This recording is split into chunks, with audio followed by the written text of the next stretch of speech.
नागपुर में क्लास चल रहा था 25/9/66 का रात्रि क्लास। बात चल रही थी, मूल बात है पवित्रता की।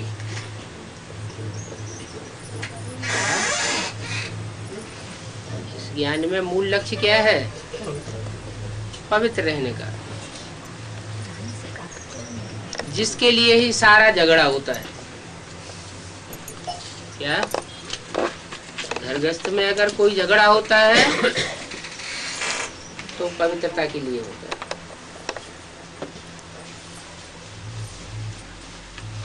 और लौकिक दुनिया में, लौकिक दुनिया वालों से और अलौकिक ब्राह्मण परिवार वालों से अगर कोई झगड़े होते हैं तो उसका मूल कारण क्या है? पवित्रता। और ब्राह्मण परिवार में भी बेसिक नॉलेज वालों में और एडवांस नॉलेज वालों में, दोनों के बीच अगर कोई झगड़ा होता है तो मूल बात क्या है? पवित्रता की। क्योंकि एडवांस नॉलेज में जो चलते हैं उनकी पवित्रता की परिभाषा भी गहरी है। दुनिया वालों की पवित्रता की परिभाषा है घरगृहस्थ छोड़ दो और जंगल में जाके पवित्र रहो। वो पवित्रता को मानते हैं। बेसिक ब्राह्मणों की दुनिया में ये सिखाया जाता है कि नहीं, घरगृहस्थ को छोड़ने की बात नहीं है, घरगृहस्थ में भले रहें, लेकिन घरगृहस्थ में रहते हुए भी बुद्धि योग से अपवित्रता को छोड़ना है और पवित्र रहना है। और एडवांस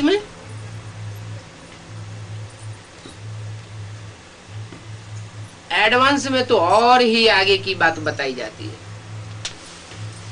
क्या कि घरगृहस्थ की कीचड़ में रहते हुए भी, कर्मेंद्रियों से कर्म करते हुए भी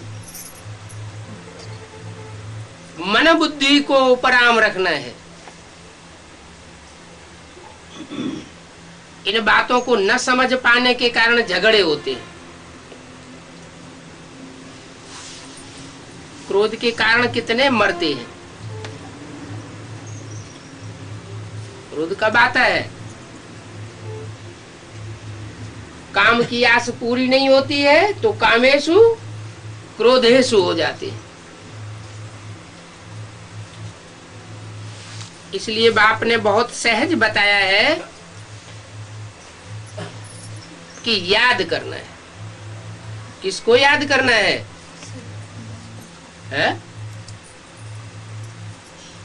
मिट्टी को याद करना है, पत्थर को याद करना है, पत्थर के लिंग को याद करना है, कोई भी महात्मा को याद करना है, गुरु को याद करना है,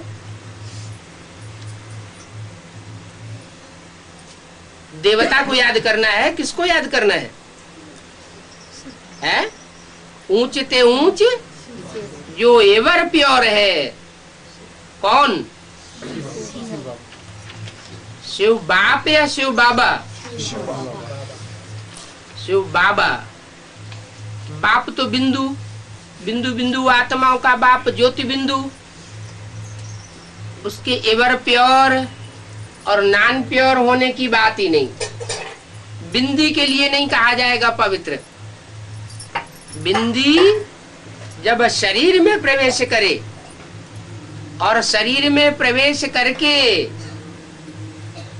शरीरधारियों के संसर्ग संपर्क में आते हुए भी उस पर संग का रंग कोई भी न लगे तो उसको कहा जाता है एवर प्योर। उसकी यादगार क्या है? गांव गांव में, शहर शहर में, देश विदेश में शिवलिंग रखा हुआ है जलाधारी के साथ। वो यादगार ये साबित करती है कि एक शिव सुप्रीम सोल ही ऐसा एवर प्योर है और वो लक्ष्य देता है। क्या लक्ष्य देता है? कि दूरबाज खुशबाज होने की बात नहीं है। क्या बात है? भले साथ में रहो,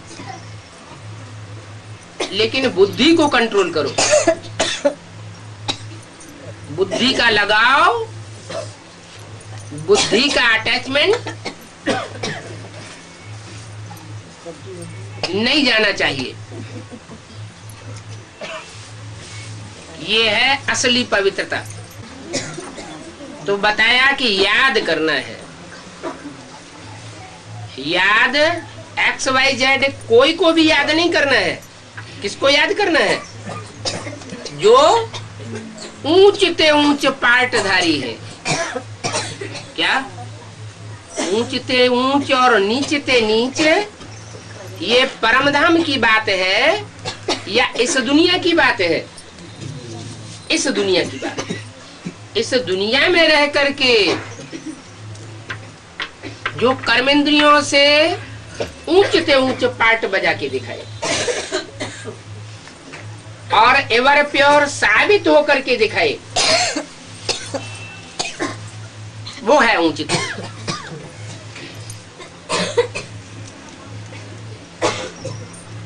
संग का रंग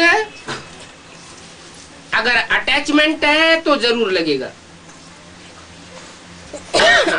अगर बुद्धि डिटैच है, निर्लिप्त है, तो संग का रंग नहीं लग सकता। कर्मेंद्रियों का ये स्वभाव है कि कर्मेंद्रियों से जब हम कर्म करते हैं और बुद्धि योग कहीं दूसरी ओर लगाते हैं, तो कर्मेंद्रियां अपना भोग स्वीकार नहीं करती। सीधा सा उदाहरण है,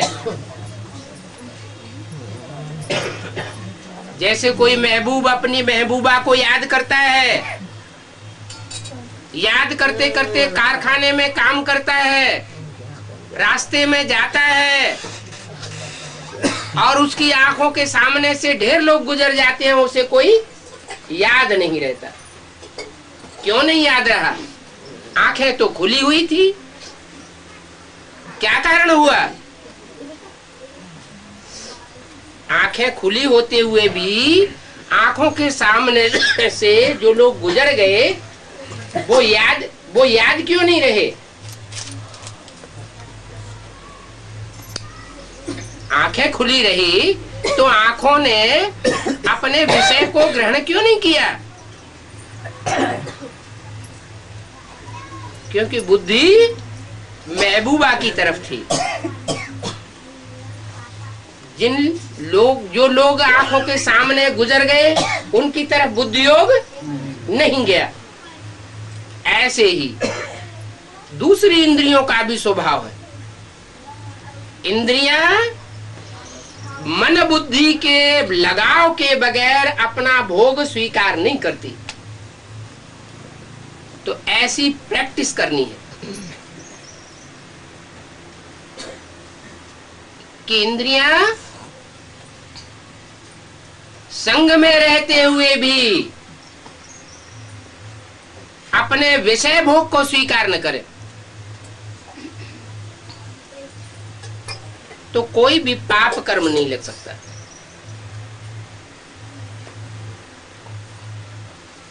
फिर इसके लिए हमको सैंबल किसको रखना है?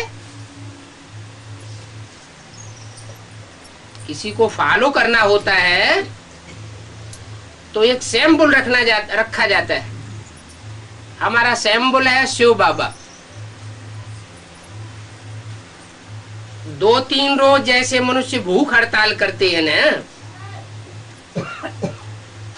तो इसमें भी याद करने का ऐसा सख्त पुरुषार्थ करना चाहिए। क्या? कि हमें किसी की याद ना आए।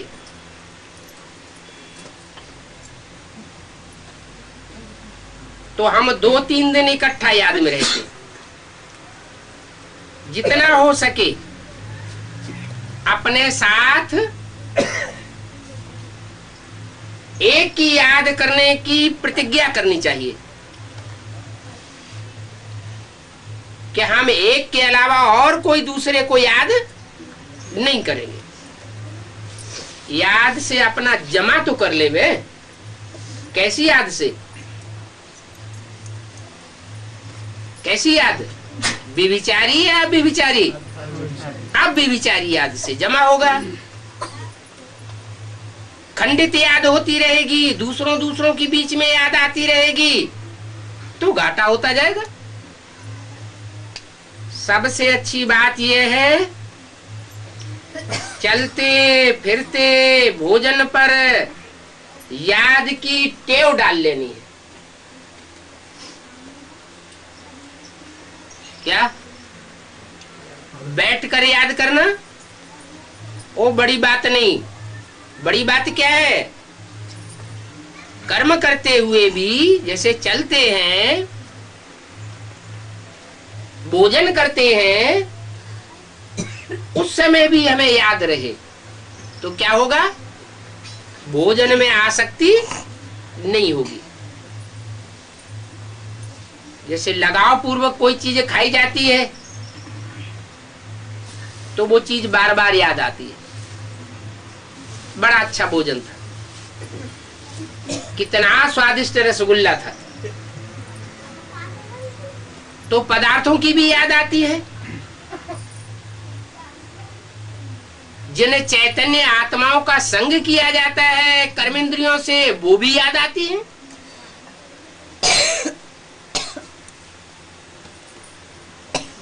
तो वो विविचारी याद है। ऊंचे ते ऊंचे एक को ही याद करना है, तब अंतमते सुगति होगी। तो ऊंची ते ऊंच पद मिलेगा। अभी सबका अंतिम समय है, सबकी अंतमते सुगति होने वाली है। टाइम बहुत नजदीक आ चुका है।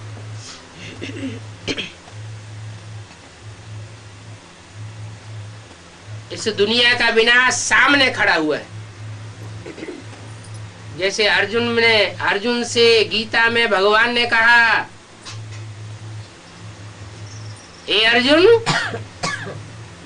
ये सब मरे पड़े।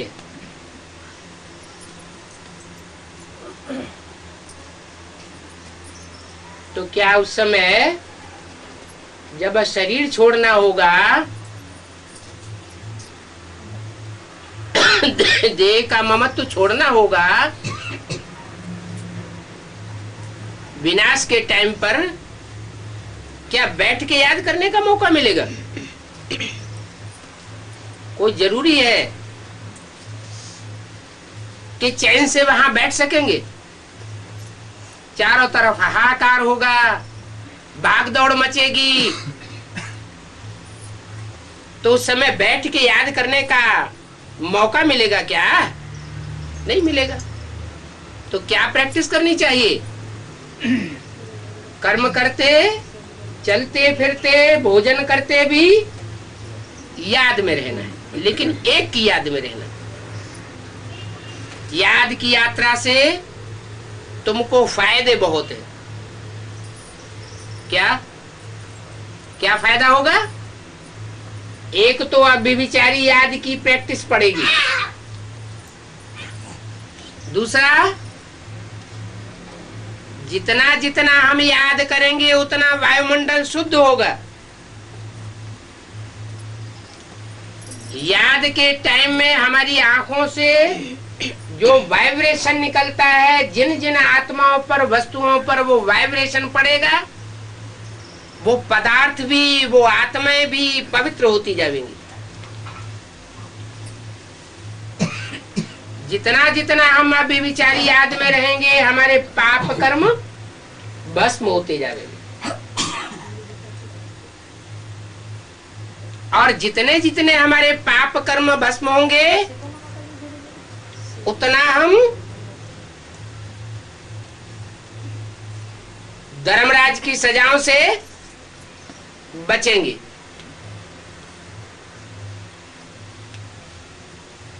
और धर्मराज की सजाओं से जितना जितना हम बचेंगे उतना उतना हमको ऊंच पद मिलेगा। जन्म जन्मांतर के लिए ऊंचा पद बन जाएगा। तो याद से कितने फायदे हैं। कहते हैं योग बल से विश्व की बादशाही मिल सकती है। तो जब सारे ही विश्व की बादशाही मिल सकती है, जो विश्व की बादशाही आज तक हिस्ट्री में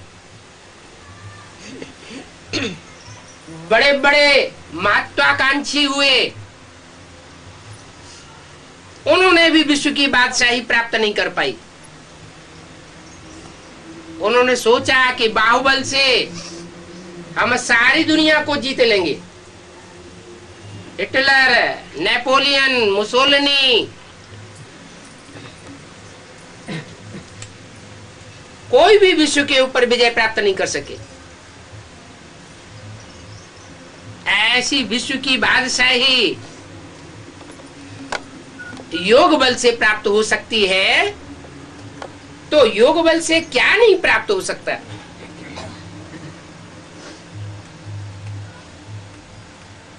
ये याद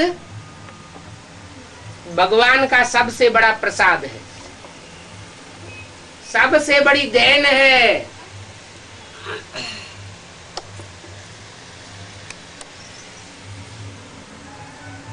जो इच्छा करे हो मन माई, हरि प्रसाद कछु दुर्लभ नहीं। कोई भी इच्छा करो, याद के बल से वो इच्छा पूर्ण हो सकती है। याद में इतनी ताकत बताई, उस गीता में भी जो मनुष्यों की लिखी हुई है उसमें भी बताया कि संपूर्ण 100% याद में रहने वाला सारी दुनिया का संहार कर दे, सारी दुनिया की हत्या कर दे, तो भी उसके ऊपर कोई पाप नहीं लगेगा। और इससे ज्यादा क्या हो सकता है। तो याद का प्रताप बहुत कुछ कर सकता है। निगेटिव भी कर सकता है, पॉजिटिव भी कर सकता है।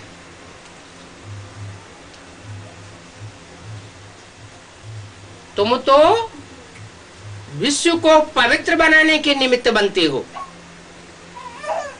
क्या विश्व में जो विश्व धर्मों की, हर धर्म की जो आत्माएं हैं, उन 500-700 करोड़ मनुष्य आत्माओं को याद के बल से पवित्र बनाते हो।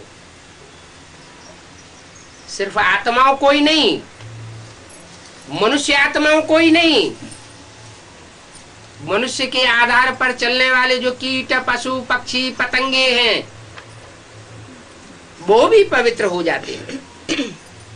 मनुष्य सुधरता है तो सब प्राणी मात्र सुधर जाते हैं, और मनुष्य बिगड़ता है तो सारे ही प्राणी बिगड़ जाते हैं।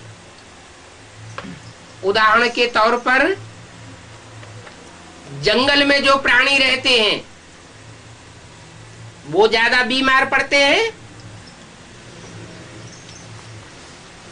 या मनुष्य के संसर्ग संपर्क में जो प्राणी रहते हैं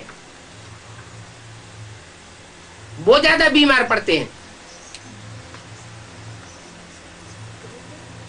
कौन से पशु पक्षी ज्यादा बीमार पड़ते हैं? जो मनुष्य के संसर्ग संपर्क में रहते हैं वो ज्यादा बीमार पड़ते हैं। क्यों? क्योंकि मनुष्य ज्यादा विकारी हो गया है। वो विकारी वाइब्रेशन जानवरों को भी कन्वर्ट कर देते हैं, उनके वाइब्रेशन भी कन्वर्ट होते हैं। जो जितना ज्यादा विकारी बनता जाएगा उतना ज्यादा बीमार, धीमार, दुखी, रोगी, परेशान होता जाएगा।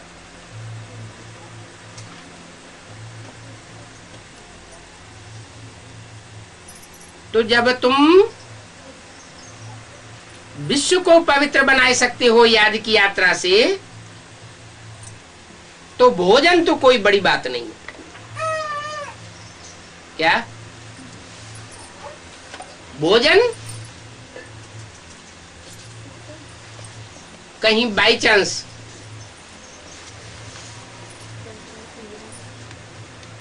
रिश्तेदारी में हम सेवा करने के लिए गए और वो रिश्तेदार नाराज हो जाते हैं कि तुम हमारे घर का भोजन क्यों नहीं खाते, हम क्या भंगी हैं?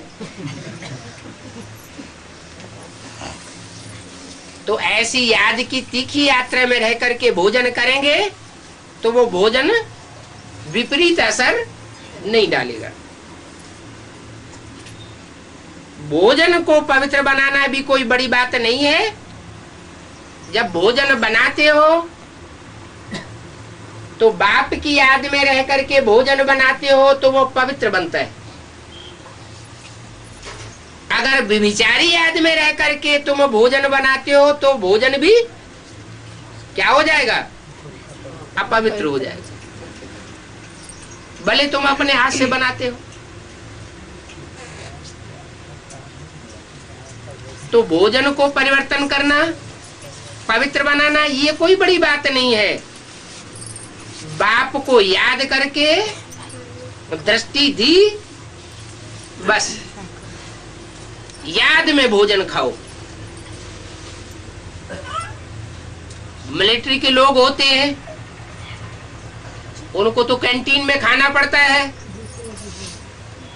उनको कंपल्सन है कि वो अपने हाथ से भोजन बनाकर नहीं खा सकते।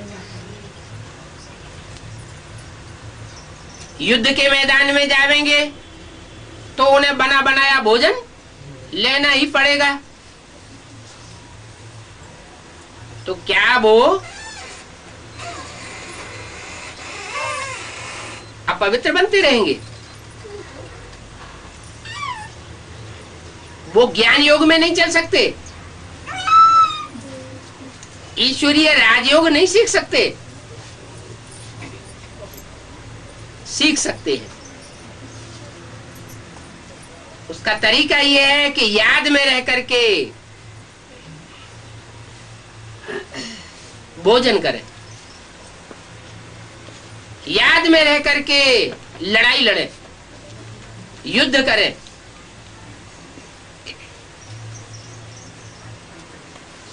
मूल बात है विकार की।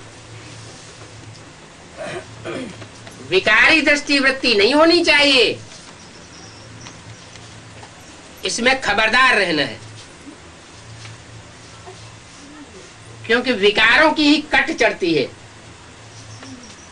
काहे के ऊपर? किसके ऊपर कट चढ़ती है? आत्मा के ऊपर।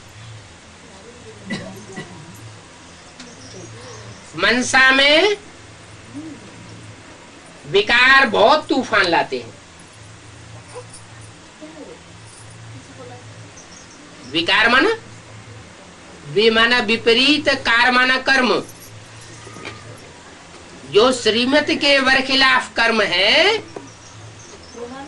वो बहुत तूफान लाते हैं।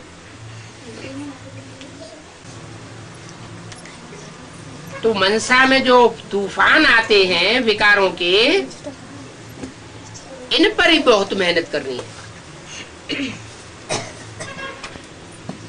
बाकी बाप बच्चों को कोई तकलीफ थोड़े ही देंगे।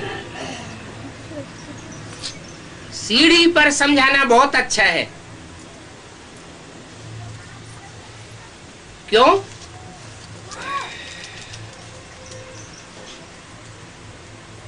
क्यों बहुत अच्छा है? हैं? सीढ़ी ये बात दिखाती है कि सतयुग में जब देवताएं आत्मिक स्थिति में एकाग्र होते हैं तो कितने सुखी रहते हैं। 16 कला संपूर्ण आत्मा होती है एकाग्रता में। त्रेता में 2 कलाएं कम हो जाती हैं। जो श्रेष्ठ इंद्रियों की याद थी सतयुग में, मुख के प्यार की पैदाइश थी, वो त्रेता में आते आते देहभान थोड़ा नीचे उतर जाता है।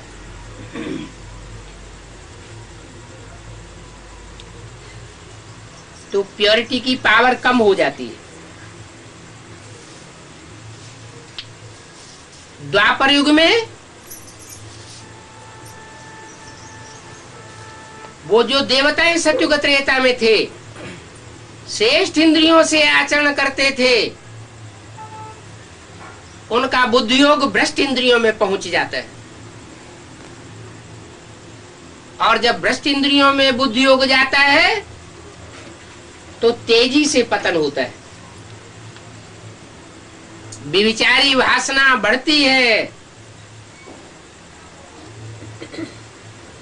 और कलयुग में जाकर अनेक मतांतरों का सृजन होता है।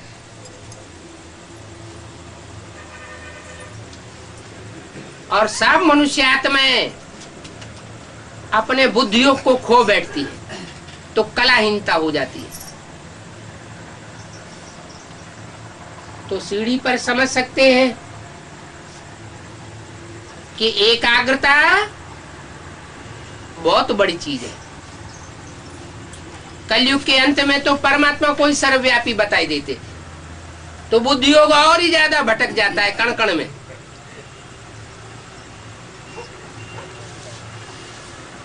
कण कण में बुद्धियोग भटकेगा। हर मनुष्य आत्मा से वो हम बन करके बैठेगी, आत्मा सो परमात्मा हो जाएगी। तो बुद्धियोग का हाल क्या होगा? एकाग्रता घटेगी या बढ़ेगी? घटेगी। तो सीढ़ी पर समझाना बहुत अच्छा है। रचयिता और रचना की नॉलेज जो ऋषि मुनि भी नहीं जानते थे, वो सीढ़ी पर तुम रचयिता और रचना की नॉलेज समझाते हो। रचयिता है राम बाप और रचना है कृष्ण बच्चा। दोनों ही आत्माएं 84 जन्म लेती हैं, पूरे 84 का चक्र लगाती हैं। ये राज को प्राचीन ऋषि मुनि नहीं जानते थे। ब्राह्मणों की दुनिया में भी जो पुराने पुराने ऋषि मुनि हैं, दीदी दादी दादाएं हैं, वो भी नहीं जानते हैं कि सृष्टि में प्रैक्टिकल में रचयिता कौन है। रचयिता होगा, क्रिएटर होगा, तो साकार में होगा या निराकार में होगा? साकार में होगा। और उसकी जो फर्स्ट क्लास क्रिएशन होगी, फर्स्ट क्लास रचयिता की फर्स्ट क्लास क्रिएशन, वो भी साकार में होनी चाहिए।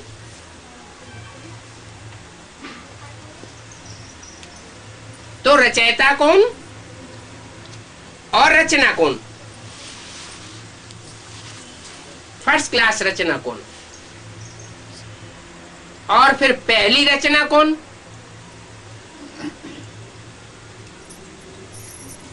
ये ज्ञान होना चाहिए। शिव परमात्मा जब इस सृष्टि पर आता है तो पहली रचना कौन सी रचता है? माता। माता में प्रवेश करके ज्ञान को सुनने और सुनाने का फाउंडेशन डालता है। तो वह है प्रकृति माता, गीता माता, बहुत पावरफुल है।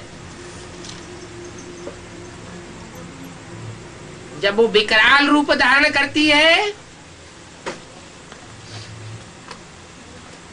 तो महाकाली बन करके सब असुरों का संहार कर देती है।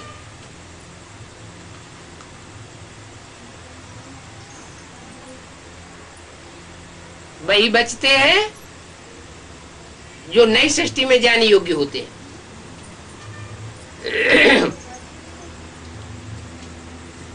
तो सीढ़ी की चित्र में रचना और रचयिता की नॉलेज है।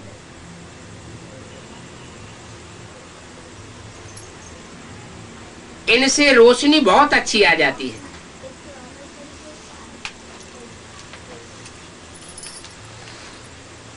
6 बाई 8 फुट के फोल्डिंग चित्र बनाने चाहिए।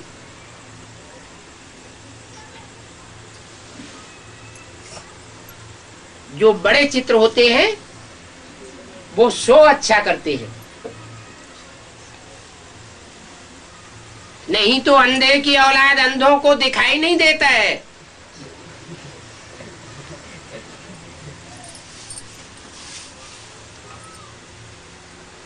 बच्चों की विजय तो होगी ही। निश्चय बुद्धि विजयते।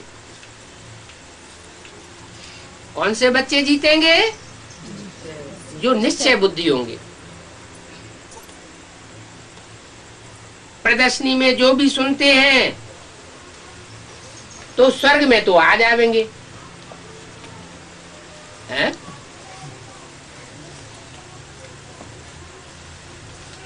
सुनने मात्र से ही स्वर्ग में आ जाएंगे। तो बेसिक नॉलेज में जड़ चित्रों की प्रदर्शनी तो बहुत हुई। तो जिन्होंने भी प्रदर्शनी सुनी वो सब 84 जन्म लेने वाले देवता बन जाएंगे क्या? स्वर्ग में आ जाएंगे? नहीं आएंगे, समझने वाले आएंगे। समझने वाले चित्रों को समझ जब आते हैं तो समझने के लिए तो आते हैं, है? वो जो जड़ चित्र बनते हैं प्रदर्शनी के बेसिक नॉलेज में समझाने के लिए, तो जो भी आते हैं वो समझने के लिए तो आते हैं। तो जितने भी समझने के लिए आते हैं वो सारे 84 जन्म लेने वाले देवता बन जाएंगे, स्वर्ग में आ जाएंगे। जो समझेंगे वही आएंगे, जो नहीं समझेंगे वो नहीं आएंगे। अरे जड़ चित्रों को क्या समझना है? चैतन्य चित्र को समझना है। चैतन्य चित्र बनाने हैं और चैतन्य चित्रों पर समझानी देनी है। सबसे पहला चित्र बनता है त्रिमूर्ति का। क्या जड़ चित्रों में भी सबसे पहला चित्र कौन सा बना? त्रिमूर्ति। और चैतन्य चित्रों में भी पहले चित्र बनता है त्रिमूर्ति का। 3 सीट्स फिक्स होंगी कि हो गई है? 3 सीट फिक्स हो गई। इस सृष्टि पर ब्रह्मा का प्रैक्टिकल चित्र चैतन्य में पार्ट बजाने वाला कौन? साकार में होना चाहिए। विष्णु का पार्ट बजाने वाला साकार कौन? जिसमें ला और लव दोनों का बैलेंस हो।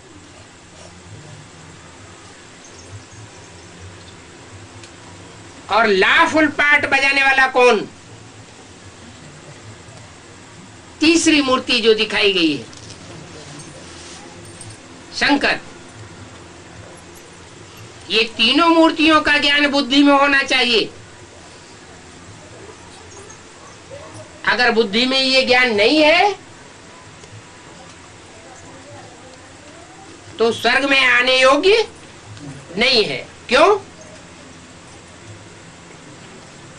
3 मूर्तियों की प्रैक्टिकल में पहचान अगर बुद्धि में नहीं है तो वो आत्मा स्वर्ग में नहीं आ सकती।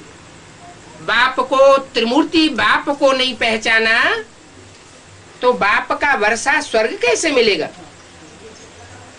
इस जन्म में जीते जी नहीं मिल सकता।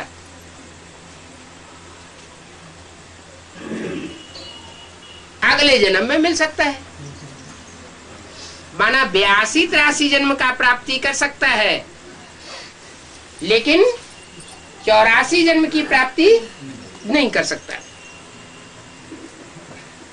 तो प्रदर्शनी में जो भी सुनेंगे वो स्वर्ग में आ जाएंगे। कौन सी प्रदर्शनी में? चैतन्य चित्रों की प्रदर्शनी में जो सुनेंगे वो स्वर्ग में आ जाएंगे। परंतु सिर्फ सुनने का पुरुषार्थ नहीं करना है, उच्च पद पाने का पुरुषार्थ करना है। सुनना सुनाना ये तो भक्ति मार्ग में भी 63 जन्म होता आया। नई दुनिया में जाकर प्रजापद पाना ये कोई बड़ी बात नहीं है। बड़ी बात क्या है? नई दुनिया में राजयोग के द्वारा राजघराने में आने का पुरुषार्थ करना। कम से कम 16,108 की लिस्ट में तो आवे। जो प्रिंस प्रिंसेस बनते हैं, राजा महाराजा बनते हैं, महाराजा महारानियां बनते हैं,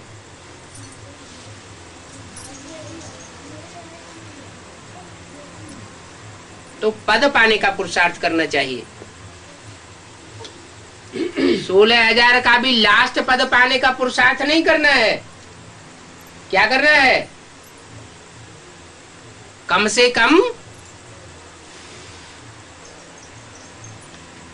1,000 जो ब्रह्मा की सहयोगी आत्माएं गाई हुई हैं, जो कहते हैं श्री श्री 1008 सच्चिदानंद स्वामी जी महाराज, वो तो टाइटल धराए लेते हैं।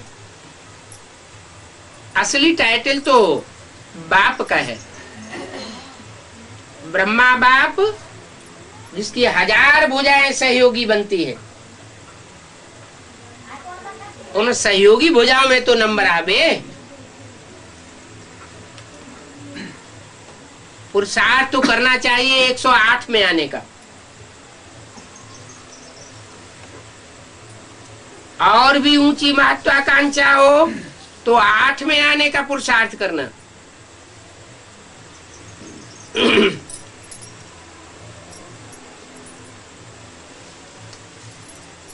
नशा रहना चाहिए। हम गॉड फादरली स्टूडेंट हैं। भगवान बाप हमको पढ़ाता है। क्या पढ़ाई पढ़ाता है? राजयोग की पढ़ाई पढ़ाता है। सहज ज्ञान और सहज योग की पढ़ाई से हम जन्म जन्मांतर का उच्च पद पा सकते हैं। जैसे बाप ज्ञान सागर है, तुम भी ज्ञान सागर बनते हो। जो जितना ज्ञान धारण करता है वो उतना ही ऊंच पद पावेगा। क्या यहाँ उम्र के हिसाब से गिनती नहीं होती छोटे बड़े की, या ज्ञान में कोई बहुत पुराना आया हुआ है, कोई नया नया अभी अभी आया हुआ है, तो उस बात से छोटे बड़े की गिनती नहीं होती। किस बात से गिनती होती है? जो ज्ञान में बड़ा वो बड़ा ठहरा, उच्च पद पाने योग्य।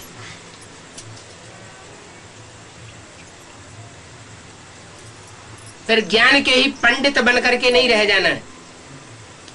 क्या रावण क्या था? ज्ञान का प्रकांड विद्वान था।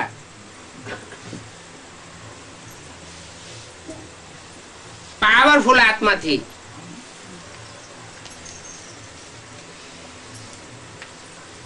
लेकिन लेफ्टिस्ट बन के रह गया। राइटियस नहीं बन पाया। मुक्ति प्राप्त होती है लेकिन जीवन मुक्ति नहीं मिलती। तो बाप ज्ञान का सागर है तो तुम भी मास्टर ज्ञान सागर बनते हो। ज्ञान के साथ साथ प्यार का भी सागर बनना है। गाते हैं ना, तू प्यार का सागर है, तो प्यार के सागर के बच्चे भी कैसे होना चाहिए? मास्टर प्यार के सागर होना चाहिए। वो तो तभी ही होंगे जब आत्म की स्थिति वाले होंगे। स्वयं को आत्मिक रूप में प्रैक्टिस करें याद करने की, और दूसरी आत्माओं को भी जब देखें, जब उनसे बात करें, तो क्या प्रैक्टिस पक्की होनी चाहिए कि हम स्टार आत्मा से बात करते हैं।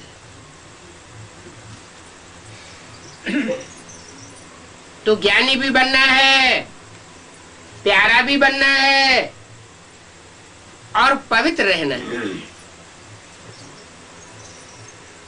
काम कटारी चलाना ये बड़ी भारी हिंसा है, डबल हिंसा है। तुम तो डबल अहिंसक बन रहे हो।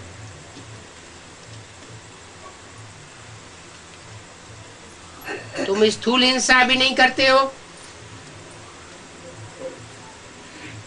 और सूक्ष्म हिंसा भी नहीं करते हो। तुम जानते हो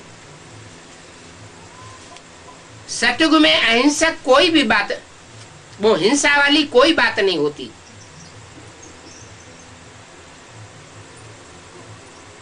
वहां सब अहिंसक होते हैं। दृष्टि से भी हिंसा नहीं करते, बारे व्यभिचारी नहीं बनते। राधा की दृष्टि कृष्ण में डूबेगी, कृष्ण की दृष्टि राधा में डूबेगी, वहां व्यभिचार होता ही नहीं। तो वाइब्रेशन का टकराव भी होता नहीं। आंखें लाल पीली होती नहीं, दृष्टि में भी क्रोध नहीं आता। बाप ने समझाया है,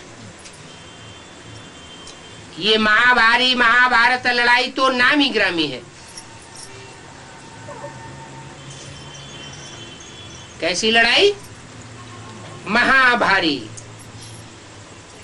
इतना खूनखार युद्ध और किसी लड़ाई में 2500 वर्ष में नहीं हुआ। पहले ब्राह्मणों की दुनिया में सूक्ष्म रूप से महाभारी महाभारत संकल्पों का युद्ध होता है, वाचा का युद्ध होता है, और जब वो युद्ध पूरा होता है तो बाहर की दुनिया में खूनी क्रांति होती है। एक होता है संकल्पों का खून और एक होता है स्थूल खून। नसें नाड़ियों में दो तरह का खून बहता है, शुद्ध खून भी और अशुद्ध खून भी।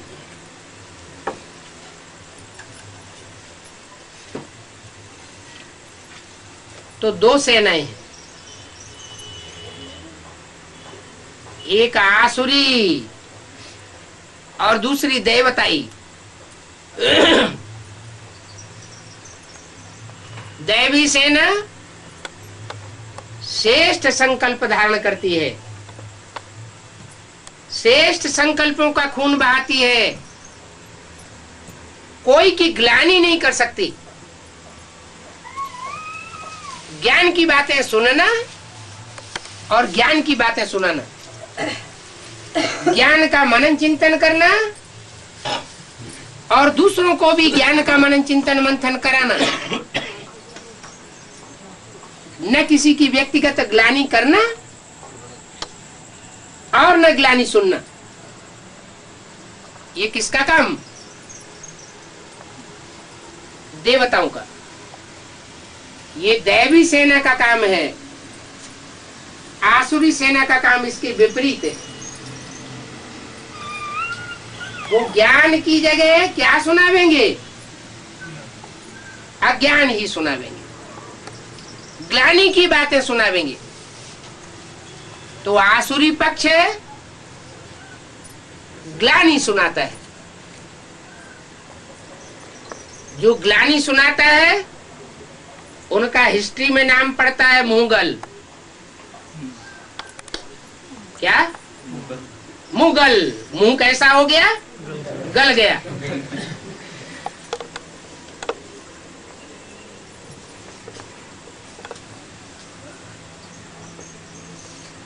तो ये लड़ाई सामने खड़ी है। क्या? एक सेना ग्लानि का ही इंजेक्शन लगाती रहती है और दूसरी सेना बाप से जो मिला हुआ ज्ञान है उसे ज्ञान का इंजेक्शन लगाती है।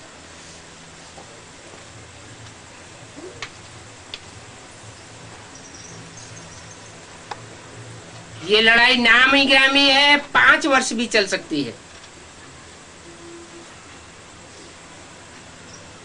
परंतु समझते हैं अर्जुन देरी है। राजधानी अभी पूरी स्थापन कहाँ हुई है? जब तक पूरी राजधानी स्थिरियम नहीं होती, राजधानी हिलती डुलती है, तब तक विनाश नहीं हो सकता।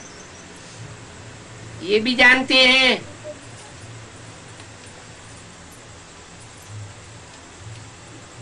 सब देश एटॉमिक बम्स बनाए रहे हैं। क्या? भारत में भी एटॉमिक बम्स बनाने का प्रयास कर रहे हैं। पाकिस्तान जैसे छोटे छोटे देश भी एटॉमिक बम्स बनाए रहे हैं। बड़े बड़े देशों की तो बात छोड़ो।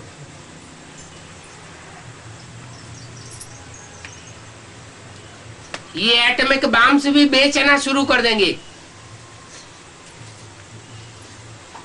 और बच्चों ने विनाश का साक्षात्कार भी किया है। तुम तो बैठे हो नर से नारायण बनने के लिए। नर से नारायण वो ही बनेंगे जो स्थापनाकारी होंगे। तो बच्चों को बड़ा उल्लास में रहना चाहिए, उमंग उत्साह में रहेंगे तो दूसरों को भी उमंग उत्साह के वाइब्रेशन देंगे। गिरना नहीं चाहिए। संकल्पों में भी नेगेटिव संकल्पनाएं, गिरे हुए संकल्पनाएं, वाचा भी गिरी हुई न निकले, हल्की वाचा न निकले। हार नहीं खानी चाहिए। काम विकार की चोट खाना खराब कर देती है।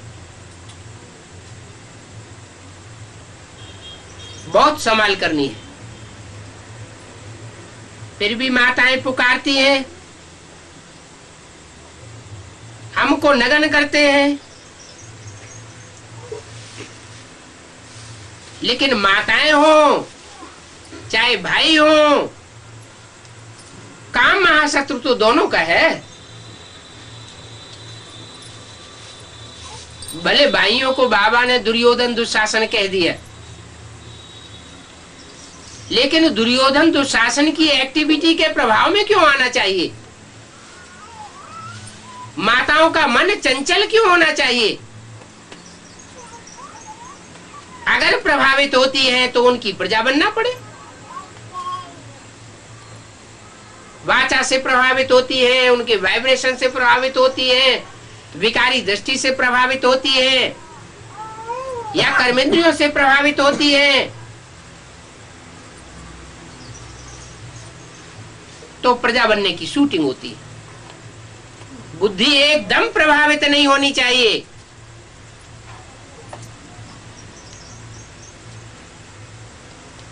तन जैसे मुर्दा बन जाए, बुद्धि बाप की याद में ऊपर उड़ जाए, कोई पाप नहीं लगेगा। तो काम महाशत्रु दोनों का है, माताओं का भी काम महाशत्रु है अगर आकर्षण में आ जाती हैं।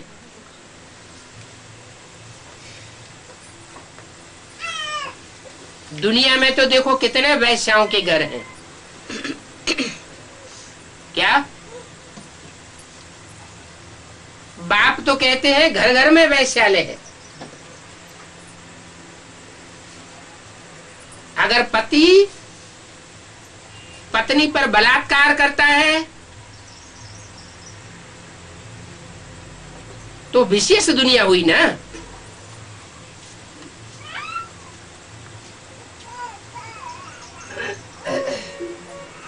माताएं मन बुद्धि से एक बाप की बन चुकी,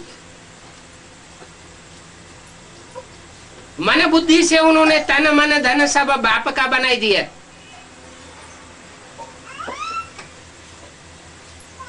भले प्रैक्टिकल में बंधन में है, फिर अगर मन चलायमान हो जाता है, दृष्टि चलायमान हो जाती है, इंद्रियां विचलित हो जाती है, एक बार अंजाम करने के बाद तो वैश्या की शूटिंग होती है या सदवा की शूटिंग होती है।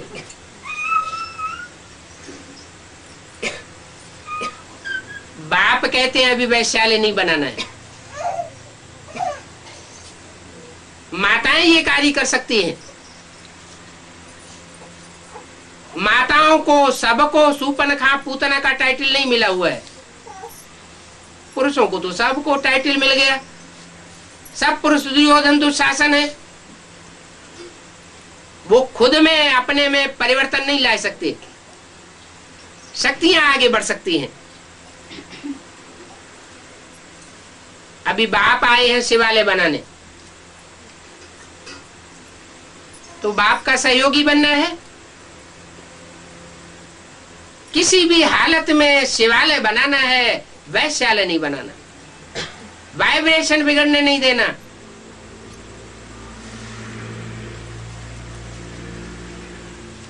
अभी गवर्नमेंट पीछे हट रही है, क्योंकि तुम समझते हो ये तो रावण राज्य है। रावण राज्य में वैश्यालय घटेगा या बढ़ेगा? पढ़ाई ऐसी पढ़ाई जा रही है विदेशी सभ्यता की। बाप कहते हैं ये डॉगली पढ़ाई है, कुत्ता कुतिया बनाने वाली पढ़ाई। कोई यार प्यार इस दुनिया में, कलयुगी दुनिया में नहीं होता। सब धोखेबाज है। जब विनाश का टाइम आवेगा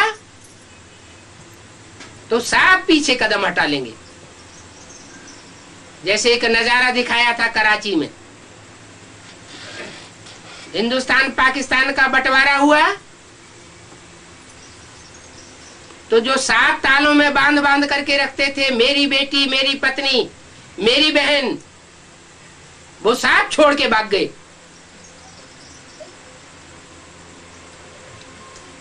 मेरा मेरा सब खलास हो गया। एक का ही आसरा रह गया, एक शिव बाबा, दूसरा न कोई।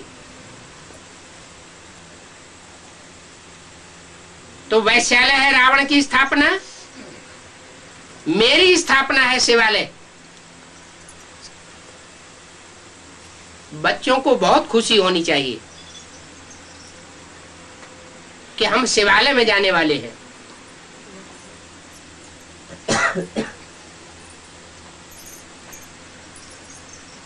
कितने जाएंगे शिवालय में? 9 लाख आत्माएं शिवालय में जावेंगी। उनमें भी जीते जागते कितने जावेंगे? कुछ तो शरीर छोड़ के जावेंगे, वो तो बच्चे के रूप में जन्म लेंगे। जो अपने शरीर को ही रिजुविनेट करके जावेंगे वो माता पिता के रूप में होंगे नई सृष्टि में। बाकी 9 लाख के अलावा जितने भी जावेंगे वो कम कलाओं वाले बनेंगे। यहाँ कच्चे ब्राह्मण बनते हैं, पूरा ज्ञान नहीं उठाते, तो वहां कच्चे देवता बन पड़ते हैं। 15.16 कला संपूर्ण देवता बनेंगे, उससे भी नीचे बनेंगे। 83 जन्म लेने वाले बनेंगे, उससे भी कम जन्म मिलेंगे। और उसका अंजाम क्या होगा? जब द्वैतवादी युग द्वापर शुरू होगा तो दूसरे दूसरे धर्मों में कन्वर्ट हो जाएंगे। कच्ची आत्मा ही कन्वर्ट होती है। देवी देवता सनातन धर्म का जो पक्का होगा वो कभी कन्वर्ट होकर के दूसरे धर्म में जा नहीं सकता। तो हर एक बच्चे को अपने लिए पुरुषार्थ करना है। बाप के पास तो सब बच्चे हैं। क्या कहा? सब बच्चे हैं, माने 500 करोड़ बाप की प्रजा है। सब बच्चे हैं, कोई भी धर्म के हो, बाप तो सबको पुरुषार्थ कराता है। सबका हक है बाप से वर्षा पाने का। एक बाप से सब वर्षा पाते हैं। कोई मुक्ति का पाते हैं, कोई जीवन मुक्ति का पाते हैं। इसलिए अब बच्चों को आत्माभिमानी बनना है।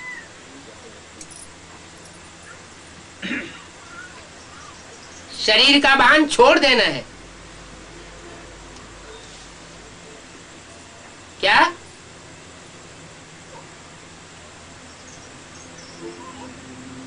ऐसे नहीं कि हम तो अभी बच्चे हैं ना, बाप तो बाप है। नहीं, हम बाप के बच्चे हैं। अपने कुल का फखुर होता है ना। कौन से बाप के बच्चे हैं? हमारा बाप सूर्य है, तो हम कौन से वंश के हुए? हम सूर्यवंशी बच्चे हैं। अपने कुल का फखुर रहना चाहिए। बाप कहते हैं मैं आता ही भारत खंड में हूं। क्या? अरब खंड में नहीं आता हूं, इस्लामी में, क्रिश्चियन खंड में नहीं आता हूं, कोई यूरोपीय में आ जाऊं या क्रिश्चियन धर्म में कन्वर्ट होने वाले में आ जाऊंगा।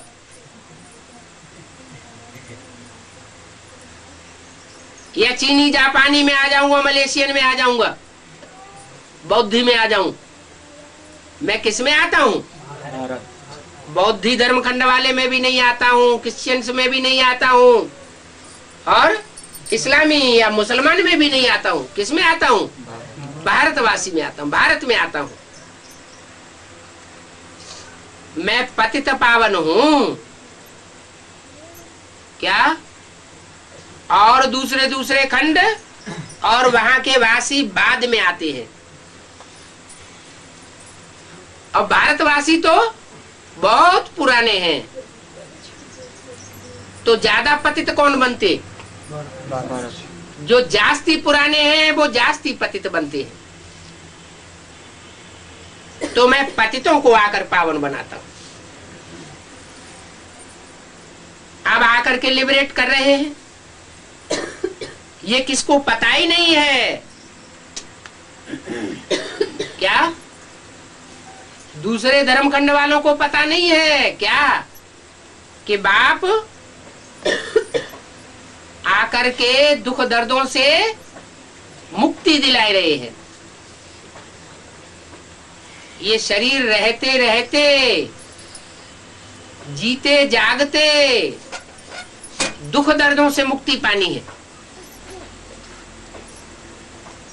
उसको कहते हैं जीवन मुक्ति।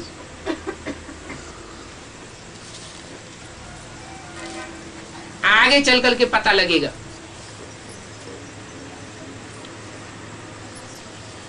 क्या कि लिबरेटर बाप आया हुआ है। ये सीडी आदि के चित्र अखबारों में भी डाल देंगे कि भारत कैसे पतित बनता है अनेकों के संग के रंग में आने से, और भारत कैसे पावन बनता है एक के संग के रंग में आने से।